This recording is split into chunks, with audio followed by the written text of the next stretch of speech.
2012 release ಆದ ಈ ಕನ್ನಡ ಚಿತ್ರದ ಒಂದು ದೃಶ್ಯ ಈಗಿನ ಫುಡ್ ಇಂಡಸ್ಟ್ರಿಯಲ್ಲಿ ಒಂದು ದೊಡ್ಡ ಬಿಸ್ನೆಸ್ ಆಗಿ ಬೆಳೆದಿದೆ. ಯಾವುದದು ಬನ್ನಿ ನೋಡೋಣ. ಪುನೀತ್ ರಾಜ್ಕುಮಾರ್ ಹಾಗೆ ಲೂಸ್ ಮಾದ ಯೋಗೇಶ್ ಅವರು ನಟಿಸಿದ ಯಾರೇ ಕೂಗಾಡೆ ಚಿತ್ರದ ಈ ಸಿದ್ಧಿವಿನಾಯಕ ಪೇಯ್ಡ್ ಸರ್ವಿಸಸ್ ಬಗ್ಗೆ ಎಲ್ಲರಿಗೂ ಗೊತ್ತೇ ಗೊತ್ತು. ಅವರು 2012ನೇ ಇಸ್ವಿಯಲ್ಲೇ ಒಂದು ಸಣ್ಣ ಸರ್ವಿಸ್ ಚಾರ್ಜ್ ಇಟ್ಟು ಪೇಯ್ಡ್ ಸರ್ವಿಸ್ ಮಾಡಿದ್ರೆ ಹೇಗಿರುತ್ತೆ ಅನ್ನೋದನ್ನು ಮೂವಿಯಲ್ಲಿ ತೋರಿಸಿದ್ರು. ಅದೇ ರೀತಿ 2014ನಲ್ಲಿ ಬೆಂಗಳೂರಿನ 3 ಜನ ಫ್ರೆಂಡ್ಸು ಮನೇಲಿ ಮಾತಾಡ್ತಿರ್ಬೇಕಾದ್ರೆ ಈ ಆ್ಯಪ್ ಬಗ್ಗೆ ಡಿಸೈಡ್ ಮಾಡ್ತಾರೆ.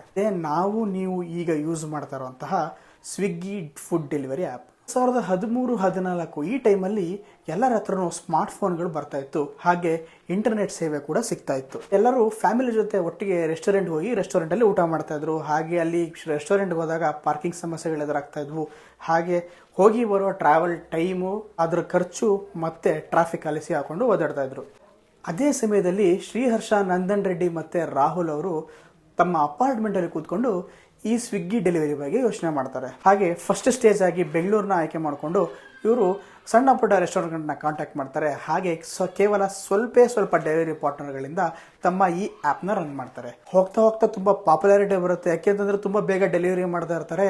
ಹಾಗೆ ಬಿಸಿಯಾಗಿ ಕೂಡ ಫುಡ್ ಸಿಗ್ತಾ ಇರುತ್ತೆ. 2016 to 2020ಯಲ್ಲಿ ಎಂಟೈರ್ ಇಂಡಿಯಾ ಈ ಸ್ವಿಗ್ಗಿ ಆ್ಯಪ್ ಸ್ಪ್ರೆಡ್ ಆಗುತ್ತೆ. ಹಾಗೆ ತುಂಬ ಪಾಪ್ಯುಲರ್ ಕೂಡ ಆಗುತ್ತೆ. ಆದರೆ ಕೋವಿಡ್-19ಇಂದ ರೆಸ್ಟೋರೆಂಟ್ಗಳು ಬಂದ್ ಆಗ್ತವೆ.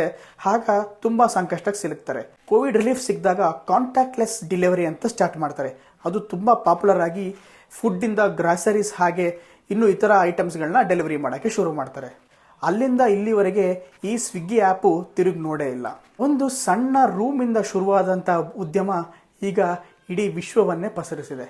ಅದಕ್ಕೆ ಹೇಳೋದು, ಸಣ್ಣದಾಗಿ ಬರೋ ಒಂದು ಸ್ಪಾರ್ಕು ದೊಡ್ಡ ಜ್ವಾಲಾಮುಖಿ ಆಗೋದಕ್ಕೆ ಟೈಮ್ ತಗೊಳ್ಳಲ್ಲ ಅಂತ. ಹಾಗೆ ಇದೇ ರೀತಿ ಇನ್ಸ್ಪಿರೇಷನಲ್ ಸ್ಟೋರೀಸ್ ಬೇಕು ಅಂತಂದರೆ ಈಗಲೇ ನಮ್ಮ ಚಾನಲ್ನ ಫಾಲೋ ಮಾಡಿ. Thank you.